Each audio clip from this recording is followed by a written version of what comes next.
Facts tell, stories sell.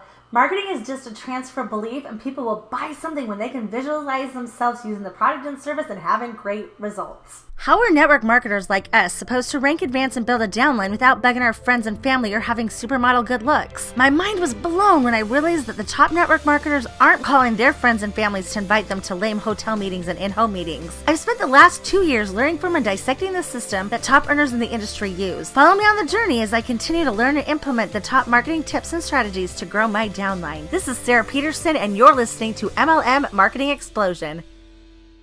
Marketing is truly just a transfer of belief. People buy something when it's become a need and not just a want. And one of the very best ways to transfer belief is by telling stories. Bet you've heard that before. Facts tell, stories sell.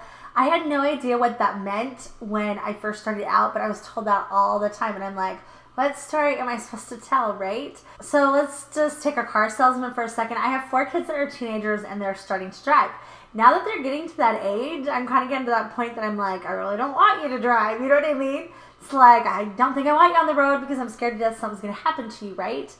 So if I went to a car dealership, right, and the car salesman showed me all of the facts about the car, and he could tell me, it gets this gas mileage and it has this safety rating and this steering wheel and all these bells and wheels or whatever, right? I would probably walk away and go, all right, well, it doesn't make sense to me, right? And as I'm there, I'm thinking about all the stupid stuff that my friends and I did when I was 16 and just starting to drive. I actually learned how to park in the parking lot while I was taking my driver's test. I was so scared to park. I don't know why. I don't know. I do know why. It's because, you're pulling out a small space, and it's what if I had another car, right? So I get my license, and I had a voice lesson that day, and I grabbed my little sister, and I'm like, you gotta drive with me. And I don't know what she would have done in the car, but I just needed that moral support.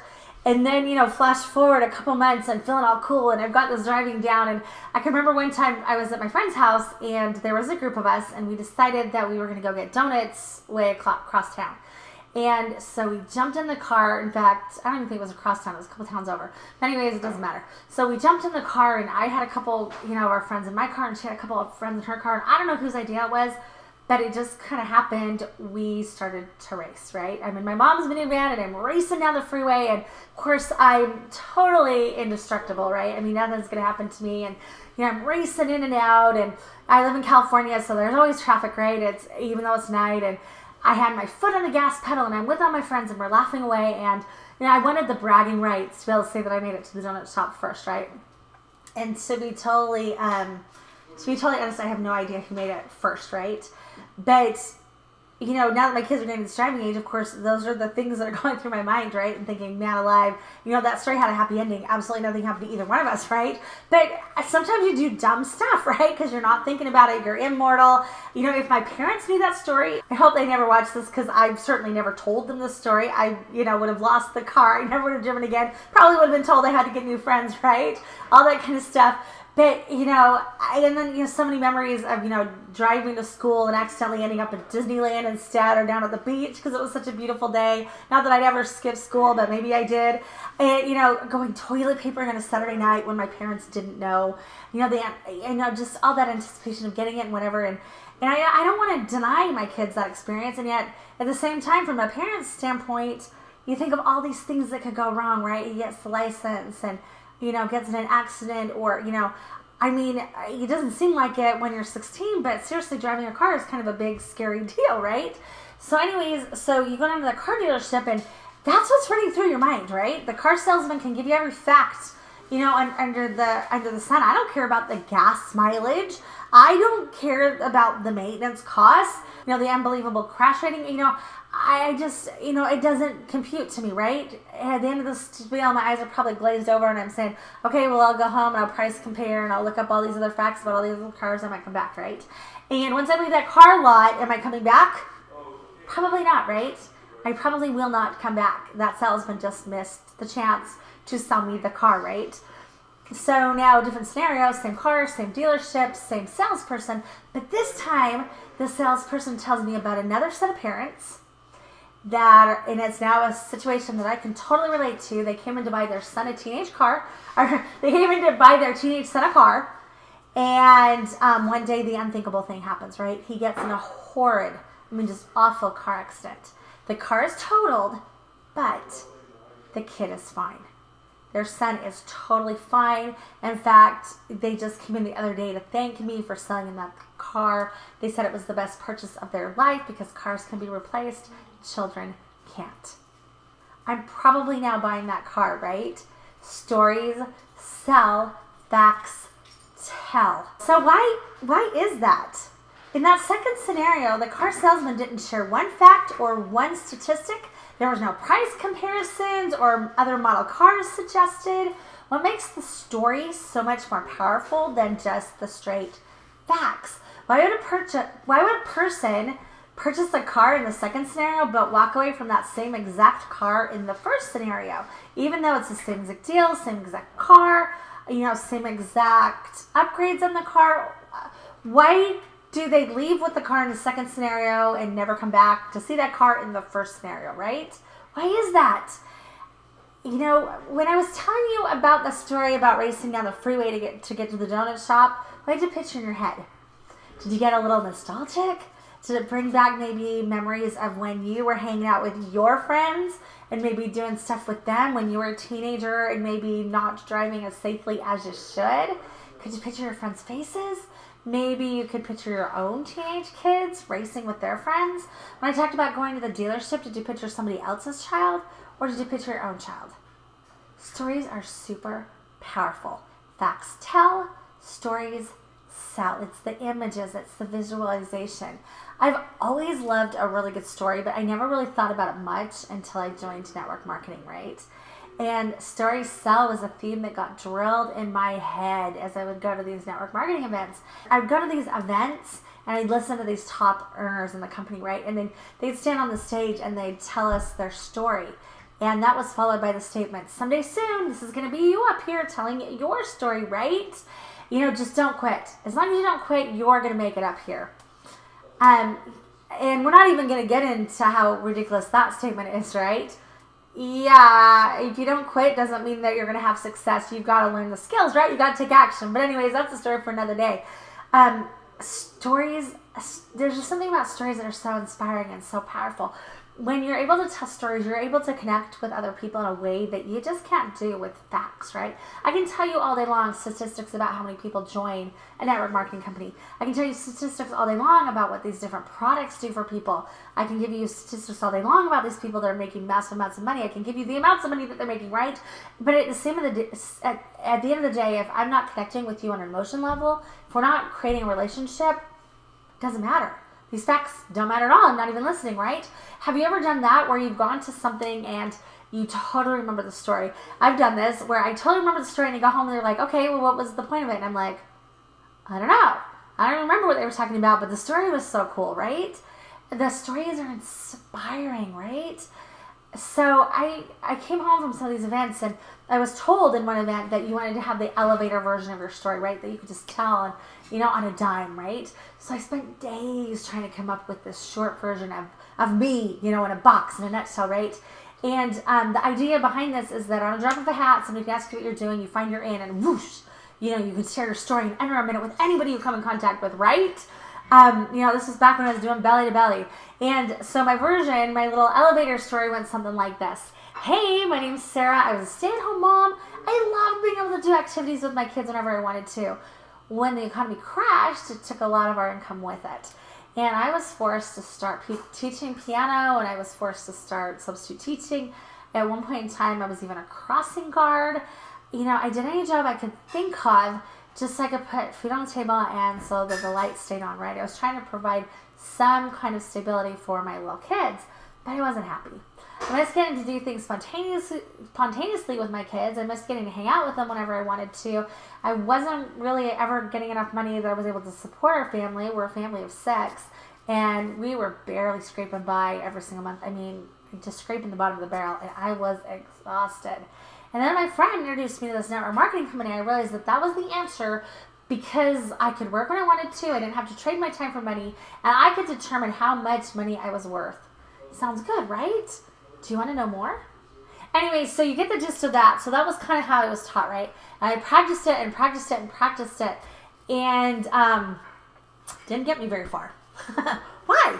Why didn't it get me very far? Well, for starters, I didn't want to share it with anybody, right? At the time I was doing network marketing the old-fashioned way. I was calling all my friends, all my family, and there was no way in heck that I was going to tell my friends that sometimes the power went out and I had to walk around the neighborhood hoping that it was a power outage and not just because we'd missed a bill payment, right? I mean, that's crazy embarrassing. So we could joke about it at home, right? Because you got to be able to laugh at stuff, right? But we didn't want to know anybody else to know how crappy our life was. No way. I mean, when I tell my kids that we couldn't go do stuff, or when they tell their friends that they couldn't go do stuff, it was never, well, we don't have the money. It was, well, it's this choice. We're doing something else tonight, blah, blah, blah, blah, right? So because of that, I either made my story sound grandiose, like I'm making all this money I wasn't making, right? Or I just didn't tell my story. So as a result, it wasn't having quite the impact that I'd planned on because, I was too embarrassed to share my real story, and my fake story was, well, quite frankly, it was fake, right?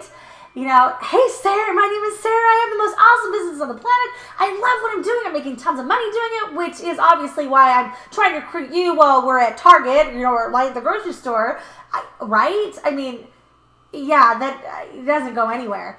So I'm not going to tell you the name of my MLM company. That's never going to be an issue. I'm not trying to recruit you.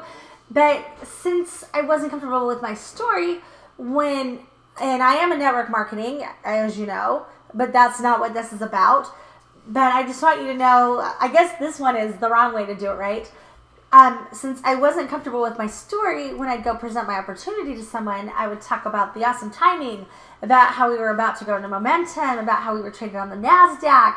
We have this incredible corporate staff. You've never seen anything like these amazing products. You have to see the comp plan. The products practically sell themselves. All these different things, right? Well, they're all just facts. Nobody cares. They don't care. So all of that is irrelevant to the person that you're presenting it to because they just not want to know what's in it for them, right? How is their life going to change when they either join your company or start using your products? And the best way of doing that is through stories. My 1-minute elevator story, even if it hadn't been super embarrassing and I'd been willing to share it with others, it was never going to bring me the desired results. And that's because it was mostly just composed of facts, right? It was, well, this happened, and then that happened, and then that happened, and then that happened. It didn't inspire anyone to take action. It didn't show them, where I'd come from and where I'd been. It's like those movie heroes. You feel for them. You come to love them. You come to like them. You want things to go their way. You care about them. Sometimes, I'll go watch a movie and I'm like, somebody dies. This is so awful to say, but, one of the main characters or somebody will die and it's like, didn't really care about them anyway. You know what I mean? I didn't know who they were. And that's not to say I didn't care about them because it's a life. Well, it's not because it's a movie. But you know what I mean? There's no emotional connection. People like fairy tales and that happily ever after stories. Because if someone else can have the happy ending, then maybe they can too. That's what inspires people to keep buying lottery tickets, right? People buying lottery tickets know that they have like 1 in a 3 million kabillion jillion years that it's going to be them, right? But there's still that one chance. There's still that one hope. Somebody else won. If somebody else can win, then I can win too, right? They love that story. It's that rags to riches. People love that. We cheer that person on because we know where they started, right? I think we're more excited when that guy, that was living on the street corner when he's homeless makes it than we ever are about, it's just so inspiring, right? Wow, they did it. We've seen the blood, the sweat, the tears that person had to journey through to get to that triumphant finish line. We're emotionally connected. We truly begin to care about that other person. Lots of times when people try to share their story, they don't tell the emotional response. They maybe don't want to let people into their lives. It's like that weird, well, maybe someone's going to stalk me or it could go wrong, or I don't really want somebody to know who I am. And that's exactly the wrong approach. You got to be willing to be vulnerable. Let people into your life. Let them care about you. I know that everything's about the other person, but when you can share these stories and they feel connected to you and they begin to care, that's where the relationships and the friendships start to come and play. That's how you take the automation and make it real. It's about real people and about real life. And one of my favorite stories, and again, I get sidetracked. I get scroll moments sometimes. Don't make it fake. I told you about my fake story. Don't make it fake. Aladdin the cartoon, I actually kind of like that movie. Who am I kidding? I love that movie. But there's this scene in it where the genie has turned himself into a bumblebee and he's flying around Aladdin. It's when Aladdin is the prince, right? And he's coming into town on the elephant, and so this bumblebee's buzzing around him, and he's going, "Be yourself, be yourself," right? And of course, Aladdin doesn't listen. Aladdin's trying to be Alibaba or whatever, coming out of this elephant, and it goes totally flat, right? All of a sudden, these different events happen, and he's forced to kind of let it out of the bag that he's Aladdin, right? That's when she truly starts to care about him, because unbeknownst to him, she liked him all along, right? She loved seeing who he was and that he was a real person when he was down and out, and who, as he was sharing things with beggars and different things or whatever. And there was something so powerful in being real. She didn't want the fake, pretentious, "this is where I am." It's okay to let people see your journey. Maybe you haven't made it where you want to be yet. That's okay. You can lay out the story of, through other people's story. This is what they did. This is how they got there. This is what our plan is. This is what we're going to do. We're going to get there too, because we're doing the same thing. It will work. But you have to be willing to let people in. Let people know who you are. Don't be afraid to be yourself. Be the best version of yourself that you can possibly be. I'm not talking about airing dirty laundry. Heaven knows there's tons of that out there, right? It's not about the drama, llama, mama, right? It's about being you. It's about showing people who you are, what you've come through, and how you overcame it. Let people see who you are. Be honest with yourself and with others. And that's when you're going to start to get that influence that you're hoping to find. Thanks for watching today. I hope you found value in this. If you did, go ahead and leave me some comments and go ahead and share it out. Are you tired of bugging your family and friends and bumping into the same people all over social media trying to pitch your opportunity? If so, grab your team members and go to www.marketingexplosion.org and pick up your free copy of MLM Momentum. It's going to teach you how to get people coming to you and applying for your opportunity. It's also going to teach you how to get paid for prospecting. See you soon.